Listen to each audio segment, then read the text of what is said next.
फुहारे सियासत, जहां अपने ही घर में मेहमान बनने के लिए भी वीआईपी पास की जरूरत पड़ जाए।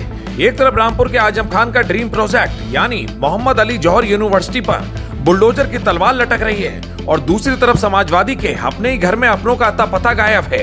रामपुर विकास प्राधिकरण के उस फरमान के खिलाफ जिसमें जौहर यूनिवर्सिटी के 40 में से 38 भवनों को जमीन दोज करने का आदेश दिया गया है, सपा का एक भारी भरकम डेलीगेशन रामपुर की सरजमी पर उतरा। अगुवाई कर रहे थे अबू आजमी।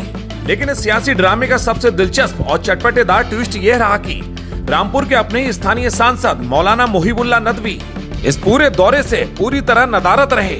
अरे भाई, जिस सांसद महोदय के नाम का डेलीगेशन की सूची में बाकायदा डंका बज रहा हो, वही मैदान से गायब मिले तो जनता सवाल क्यों ना पूछे।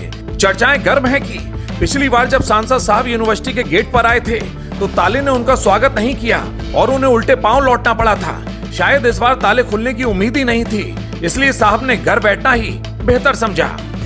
भले ही स्थानीय सांसद नदारद रहे हों, लेकिन बाकी सपा दिग्गजों ने रामपुर की सड़कों पर धूल उड़ानी शुरू कर दी है।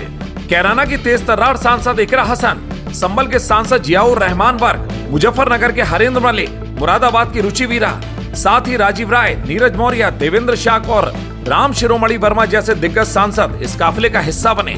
सबसे पहले सभी नेता लोक निर्माण विभाग के गेस्ट हाउस में जमा हुए। वहां से काफिला सीधे जौहर यूनिवर्सिटी पहुंचा। डेलीगेशन ने यूनिवर्सिटी के वाइस चांसलर से मुलाकात की, गेट पर धरने पर बैठे छात्रों के साथ जहमगर्दी जताई और अंत में रामपुर जिला अधिकारी कार्यालय पहुंचकर ज्ञापन सौंपा।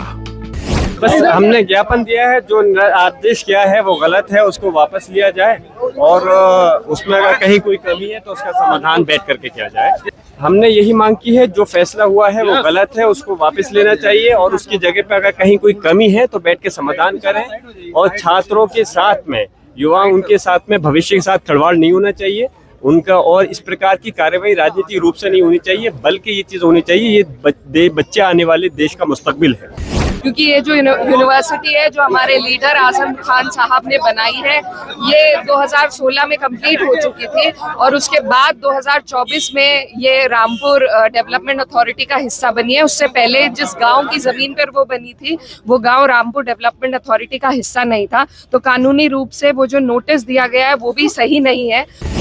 सांसदों को मीडिया के कैमरे से दूर रखने की लाख कोशिशें की गई, मानो कोई गुप्त मिशन चल रहा हो, लेकिन सियासतदान और कैमरे की नजरें बच जाएं, ऐसा हो सकता है क्या?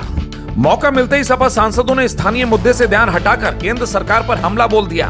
धर्मेंद्र प्रधान के त्याग पत्र के मुद्दे पर इकरा हसन, जियाउर रहमान वर्ग और रुचि वीरा ने मीडिया के सामने जमकर तीखे तेवर दिखाए और केंद्र सरकार को आड़े हाथों लिया। इस्तीफे को मैं मुबारकबाद देता हूँ। ये संघर्ष का नतीजा है देश के करोड़ों छात्रों और युवाओं का, जिन्होंने करके जम करके जो दिल्ली में जनता मंतर पे पहुंचे या जो नहीं पहुंच पाए अपने अपने राज्यों में धरना प्रदर्शन किया। उन्होंने ये साबित कर दिया कि सरकार अपनी हठधर्मी से पीछे हटी और इस जगह लोकतंत्र का और संविधान का कायम रहेगा और किसी की ताकत के आगे कोई चीज़ नहीं चल सकती। ये जो युवाओं की जीत है, हमारे देश के युवाओं की, छात्रों की जीत है और मैं यही कहना चाहती हूँ कि इस देश के युवा ने भारत सरकार का अहंकार तोड़ने का काम किया है।